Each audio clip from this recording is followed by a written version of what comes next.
Vedant's Wellness Center, where food become your medicine. Call 905-944-664.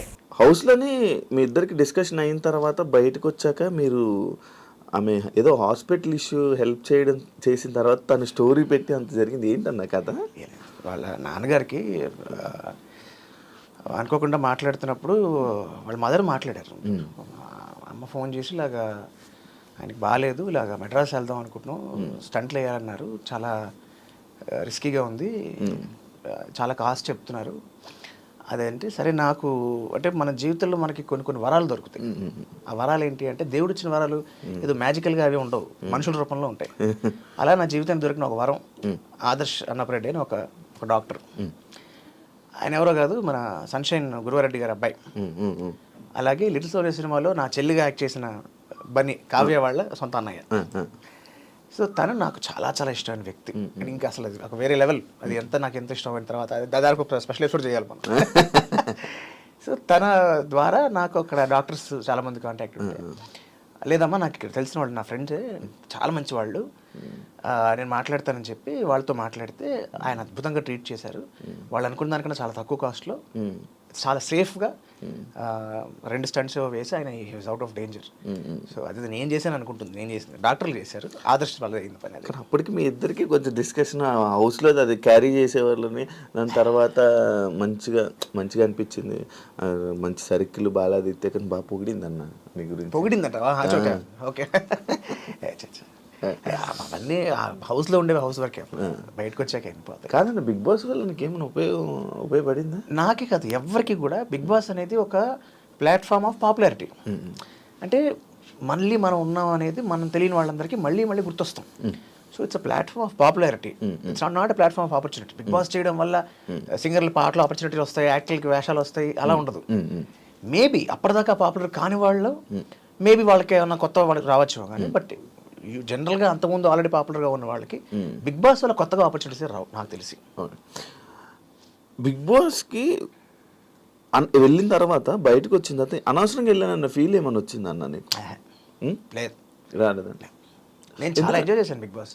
మీరు enjoy చేశారు, but బయట ఆడియన్స్కి లైక్ బాలాదిత్య ఏంటి ఇలా ఉన్నాడు అంటే కొంతమంది మంచిగా అనుకున్నారు, కొంతమంది అరే ఎందుకు ఇలా ప్రతిదీ టేక్ ఇట్ ఈజీ ఇలాగా లైట్ తీసుకోవడం, ఎందుకు ఇలా చేశారనే కొన్ని టాక్ కూడా మారింది. అంటే దానివల్ల ఏమైనా ఇబ్బంది అయ్యిందా నీకేనా బయట అనేది? ఎవరికైనా సరే బయటకు చూసుకున్న తర్వాత, అసలు నువ్వు కూడా బిగ్ బాస్కి వెళ్ళావు కాబట్టి ఒక విషయం చెప్తున్నా. What people see in Bigg Boss is real but not actual. తేడా ఉంది రెండింటికి. ఏమిటి తేడా అంటే అదేం స్క్రిప్టెడ్ కాదు, మనకేం చెప్పరు, అది జరిగింది రియలే కానీ యాక్చువల్ కాదు.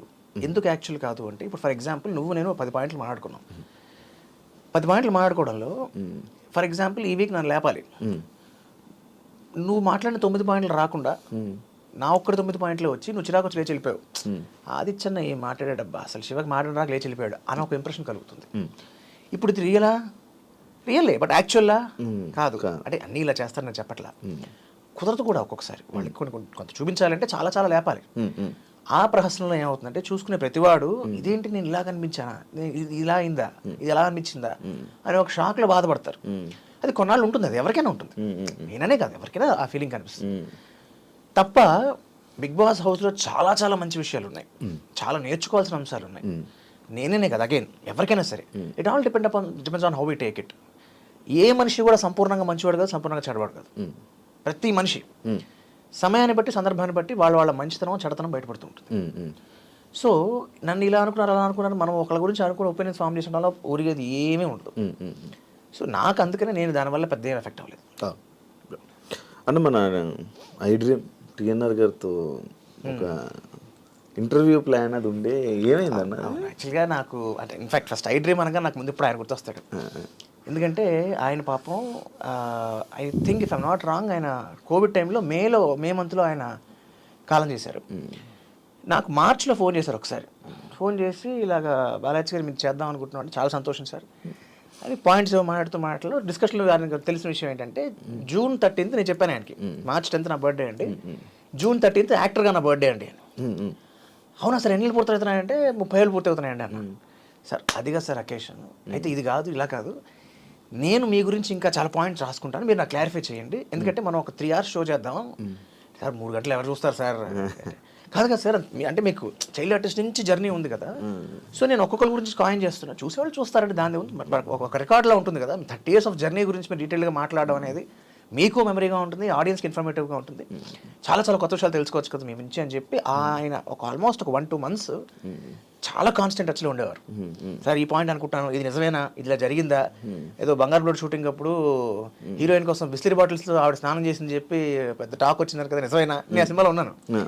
అంటే నేను అరే ఈ పాయింట్ నీకు ఎలా తెలిసింది అనుకునే అంశాలు చాలా ఆయన రీసెర్చ్ చేశారు. అన్ఫార్చునేట్లీ ఆయన మేలో కాలం చేశారు. నాకు అసలు అంటే అఫ్ కోర్స్ ఆయన losing him itself is a very big pain. That to ఆయనతో నాకు మెమరీ ఉంటే బాగుంటుంది అనుకున్నాను, అది మిస్ అయిపోయింది అని. Is a wonderful journalist. ఆయన గొప్ప క్వాలిటీ ఏంటంటే చిన్న చిన్న డీటెయిల్స్ కూడా బాగా పట్టుకుని నోట్ చేసుకుని ఆయన అడుగుతారు.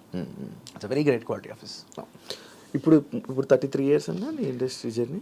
ఈ June 30th 35th ఇయర్లోకి ఎంటర్ అవుతాను. 35th ఇయర్లో.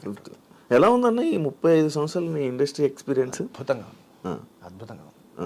ఇప్పుడు ఎంత బిజీ అన్న ఇండస్ట్రీ? ఇప్పుడు నాట్ వెరీ బిజీ. నువ్వు అంటే సినిమాల పరంగా కంప్లీట్ బిజీ ఏం కాదు నేను. నాకు ఇంకే మల్టిపుల్ ఫీల్డ్స్లో ఉన్నాను నేను, apart from an actor.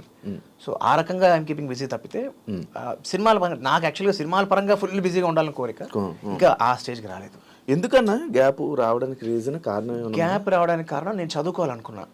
Because నేను చంటిగాడి సినిమా నాకు ఆఫర్ వచ్చినప్పుడు I was 17, inter second year చదువుతున్నా.